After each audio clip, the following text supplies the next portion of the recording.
As has become tradition, we close our final press conference of the year with men's rowing coach Chris Clark. Men's rowing team competes in the Eastern Sprints on Sunday in Worcester, Massachusetts, in advance of the EARC National Championships on May 29th through 31st in New Jersey. Badgers are currently ranked 15th in the country in the Eastern Sprints. Features 11 of the top 15 varsity 8 boats. With that, I'll turn it over to Coach Clark for some opening comments. Thanks, Brian. I always like to be the closer. The Brewers could use me right about now. But I said that for Andy, but he wasn't listening. Yeah, it's a big weekend coming up, and it almost always is during finals, which is always interesting. And in some ways, the schedule is just a little easier, just since they don't have to go to class all day long. So, but we keep our practices short. Like this morning was 6 a.m. to 7:20. It's kind of a random time. We go again this afternoon for about an hour. So we just keep doing that throughout the week. But it's lineup changes. I'm probably not the only team in the world that if you don't get the results, you change the lineup. And in rowing often, but it's true in any sport, lineups have a tendency to select themselves, at least the good ones, if you have give it enough time. And because our lack of water, probably need usually about 2 months often to find exactly what you want. And this particular final lineup is all seniors except one junior. I think it's a little like, I can't get in their head, but I think it's a little, Coach, are you kidding me? It took you this long to figure out that I was the man all the time? And we have 2 fifth-year seniors in there, and I know they feel that way. I'm like, God, sometimes this old guy misses the boat, so to speak. So they appear to be pretty good. You know, we don't have a course that's easy to get times, which is, imagine track and field if there was the 400 meters wasn't always the 400 meters, or there was always wind or mud or something, so you couldn't get very good times. But you can tell by spacing. Spacing is when you see the boat, 4 oars go in the water on one side, and then you can measure it between the two. Spacing's good, and they're relaxed. So, and I've got mainly sophomores in the second boat, which is probably where they belong. Third boat is populated with all sorts of ages, so I think it's going to be good. I almost missed, by the way, this because we had a crisis in school. My first grader, I got a desperate text from my wife that his shorts were falling off, and I had to deliver some shorts, which is unusual because he's 90 pounds in first grade, and it seemed like a fantastic development to me that anything could possibly fall off a 90-pound frame when you're in first grade. But I got here on time, so that's good, and he's okay. His shorts are all right, so I wouldn't miss this for anything, Brian. We're happy you're here, too.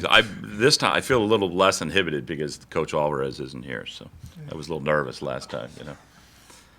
And I granted him the right to speak last, and he appreciated that. So I told him it was once a year he gets to speak last, so that was it. So I'm glad I didn't have to pull rank on him this time.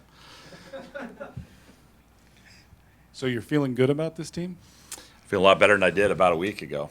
Yeah, we either 2 kinds of performances: either look good but slow, or faster but look bad and fall apart. So that's the brief explanation. So that's not good, either one of those. So looks can matter, but in rowing it's more about speed. So and this team has at least a number of the individuals they've associated really pressing, in other words, going for it, with sort of a temporary condition that you do until the collapse comes. And you don't have to know anything about rowing. You know, rhythm is involved in working together.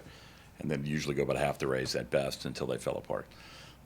Or they would just not go very hard and feel good the whole way, but except for the fact that they lost. So I had one guy say, yeah, it was a good race. I thought it was really good. Yeah, except for the fact he lost by 14 seconds on Sunday. But it was great. It's like the Titanic, and it was a great voyage until the iceberg thing. But that's an old cliche phrase. I didn't invent that, but I thought I've been waiting to use it for a while. So.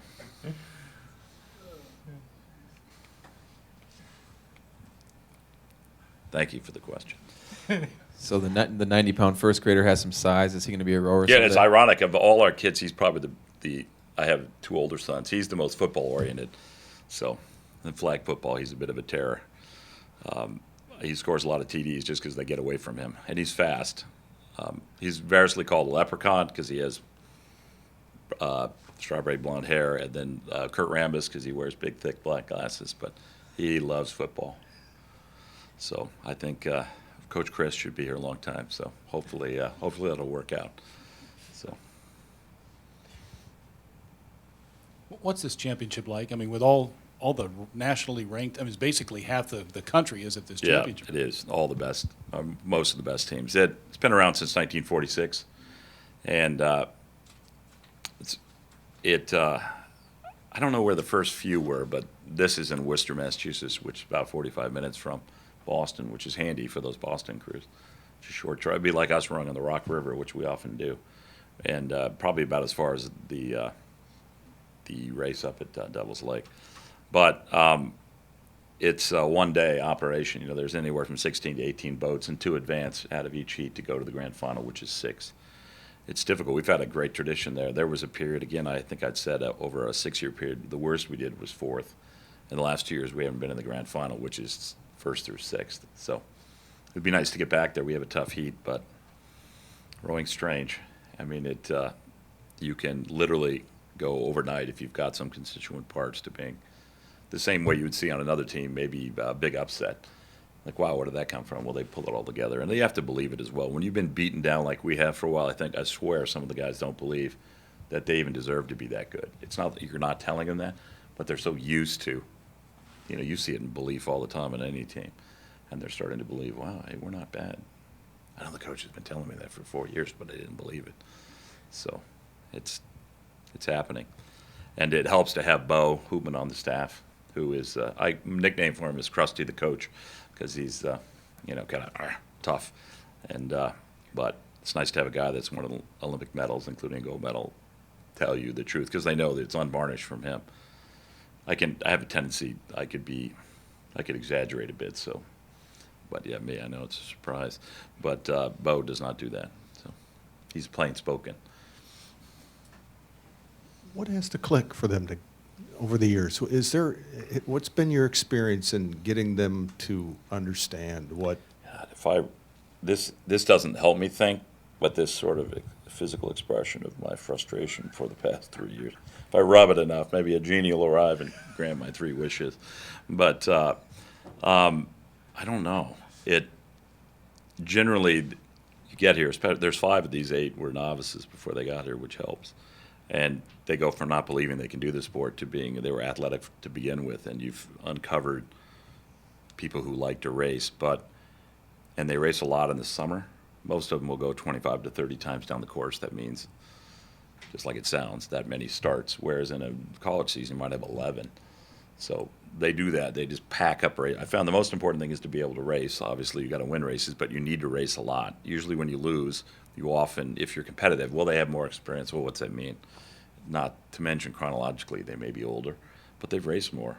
And under pressure, they do what they're told. And these guys, for whatever reason, we had a class day about 2 months ago at spring break.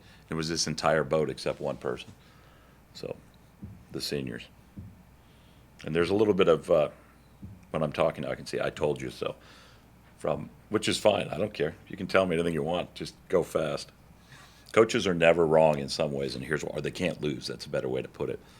Either they have low expectations of you and they don't think you're very good and you continuously prove that point, or else you're dead wrong and they're way better than you think, and then they provide success. Sounds good to me. So I would rather be wrong. And I haven't made harsh judgments on these guys, but they just, as individuals, they never did too much. Now, as a collective, they are, which outside of rowing, it sounds totally normal, but not in the boathouse where we haven't won much in 3 years. They told it the ultimate team sport. Well, yeah, only when you row as a team, which is not that often. Andy? Chris, if I gave you the opportunity to be the athletic director for a day here, you could do one thing, what would you do? Man. You know what I think of our AD. He's the best in the United States, best we've ever had. He's incredible. I'm not saying this, because I'm coming up for a new contract and there's, for sure bonuses involved. Guy's incredible, seriously. I have the highest esteem for him and what we do here, and I've said this before to other people. one of the reasons our athletic department stays out of, you're constantly reading about trouble, you know, in this athletic department, that North Carolina's had issues, plenty of other ones. Our athletic director is clearly the man in command here. And because of that, everybody falls in line. That's the way a chain of command should work, a proper one. The basketball coach, football coach, they don't run the athletic department. The AD does, which I think is fantastic.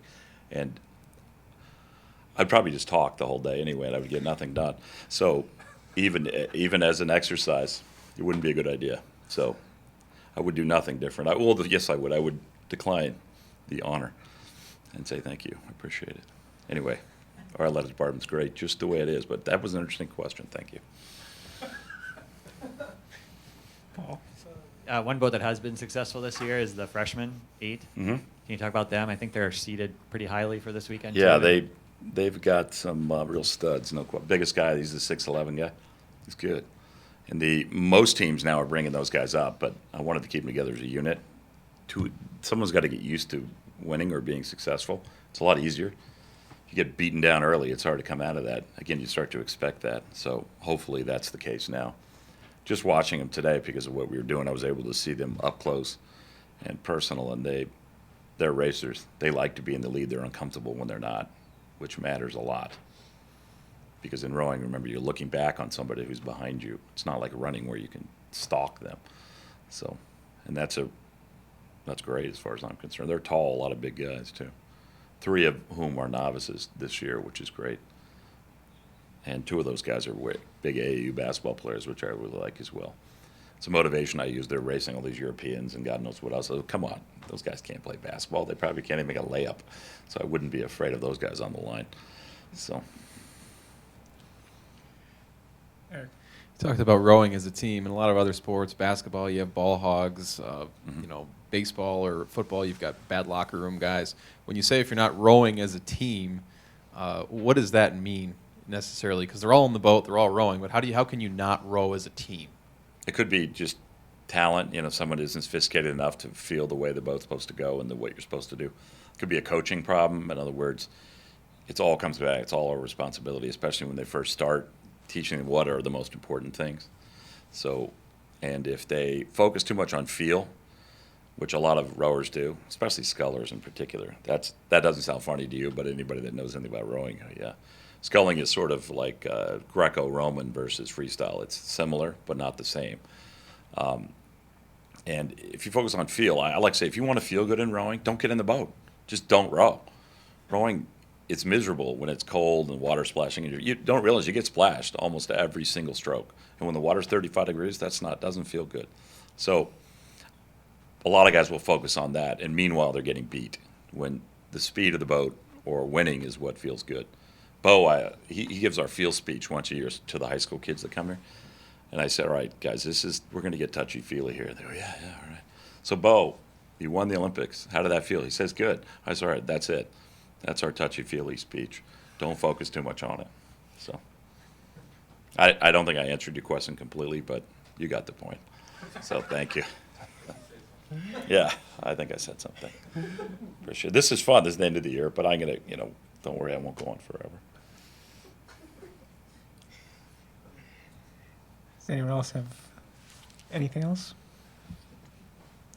All right. Thanks, guys, for letting So me we're speak. out. Appreciate it. Thanks.